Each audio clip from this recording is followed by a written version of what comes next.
Stanley investigated several things. He actually built a complete mechanical child that was a complete disaster. The mechanics of what we can do today cannot simulate the liquid movements of, let's say, computer graphic animation. But CGI also has not yet reached a state of the art where it can replicate a human being. We mixed it a bit in Jurassic Park where the animals were CGI and the people, of course, were not. And Shrek is all CGI. It's an art form unto itself.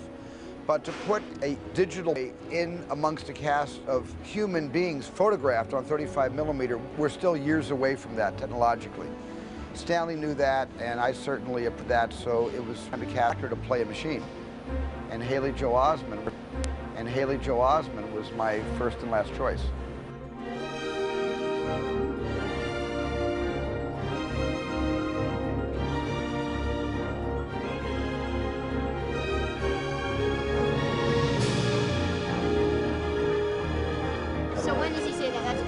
First time we had a meeting, he only mentioned the title. The first time we met, he hadn't finished the script.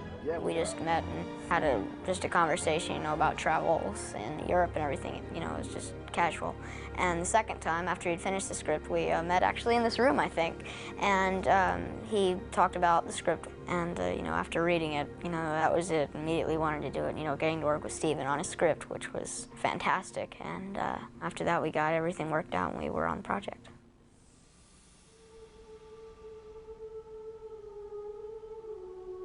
We talked with Steven a lot about to what extent would we make him robotic.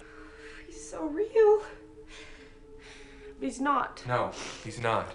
We actually progressed the character through the film so that by the end of the film, he's basically human. You know, inside he's a robot, but his actions and everything are human. He develops throughout the story.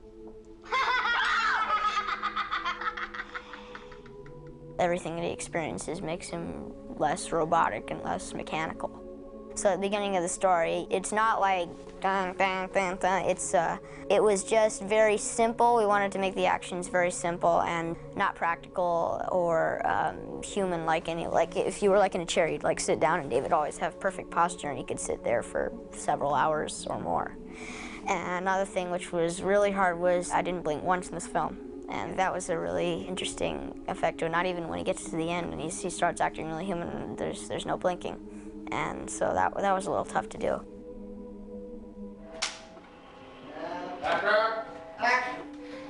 David, the most wonderful thing in the whole world has happened. We shot the first part of the movie in continuity. In the house, it was all in continuity. But then, of course, when we got to shooting all the action sequences and the flesh and everything, we had to get out of it.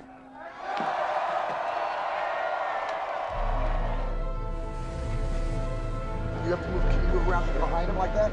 Good, like that.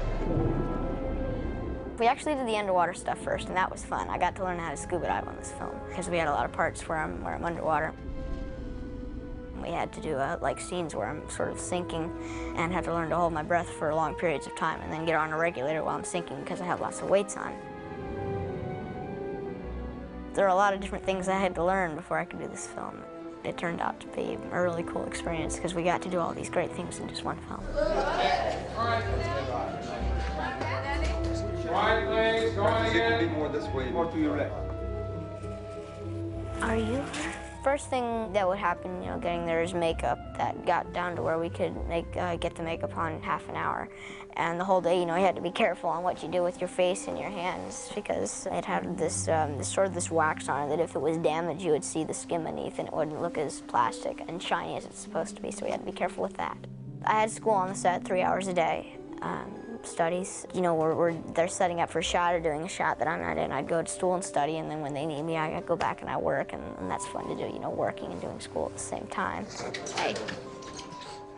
Dad and I, every night before we go to work the next day, would prepare for the scene. We're always ready before we go there.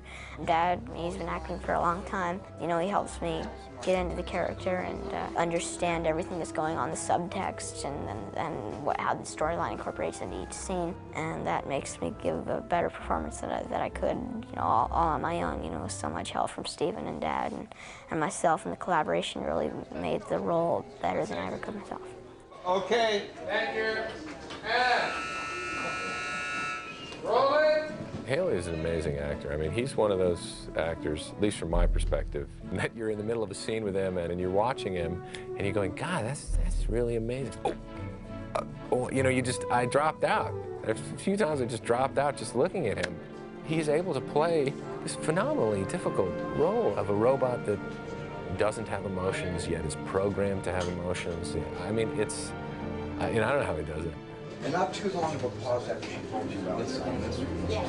You figured out this fantastic kind of logic to his character, so you did feel in some ways that you were playing against something that wasn't real, which was really interesting. I mean, especially for such a young kid to pull that off. Try to go through all of us. Good. Yeah. And all will be right with the world because you held my hand and saved my brain. I just approached him like an actor that I was going to work with, you know, and that was it. And what was great was I had great fun because he is 12, he likes the same things that I like. Here we are, center stage. I've always been a great fan of comics and cartoons and kids' films, and I'm just a lover of them, I guess. I'm searching for the child in me, or I am just a very kind of infantile grown-up, I don't know, but working with Haley was just, for me, from day one, like working with any other actor I've worked with. It really felt like a buddy movie because, you know, Jude and I got to be really good friends while we're shooting and doing all the fun stuff, you know, the action stuff together and all the cool technical things we got to do. I was. AI has a little bit of Pinocchio in it, and Teddy is the Jiminy Cricket to David's Pinocchio, you know. Obviously, toys will get a lot better in the future, and little kids like imagine that their toys are alive, and here you have a toy that's actually moving and alive, reacting and everything.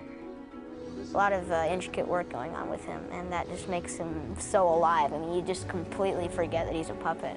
He's very heavy, too. A lot of scenes I'm carrying him around, you know, running away from everything a lot. And, you know, you have to carry this 20, 30-pound bear everywhere because he's got a lot of machinery inside him. Let's not walk this way. Working with Stan's fun. We had a lot of work with him going on in the months before shooting. We had a lot of pre-production things to do, getting live casts of my entire body, my feet, my hands, my chest, and my head and everything. The face cast was probably the weirdest because they put all this stuff on your face and the only thing that's open to the air is your nostrils so that you can breathe. And I saw pictures of myself while I was under it and it just looks like a mummy because like they put this whole cast and this glop all over your face and everything, and that was fun to do. They use the cast to make other me's, you know, dummies and everything. They match me completely. And when you have one of them in like a pose, you know, frozen, it actually looks like the real me and it's pretty creepy. But the work with Stan is fun, you know, especially the table scene. We had the trick table for the part where they opened me up for the surgery. That made the movie more fun. It added another part to the movie. You made a mess of yourself. It's a futuristic movie, but we wanted to make it as close to home as possible. We didn't want to go into all the high-tech gadgets and everything, but we wanted to have the advancement of the future, of course, in the movie, but we also wanted to have the heart of the film in it and to still have it come to life for the audience and have it be as real as possible to them. All right. Okay. And Stephen was great at making that real for everyone.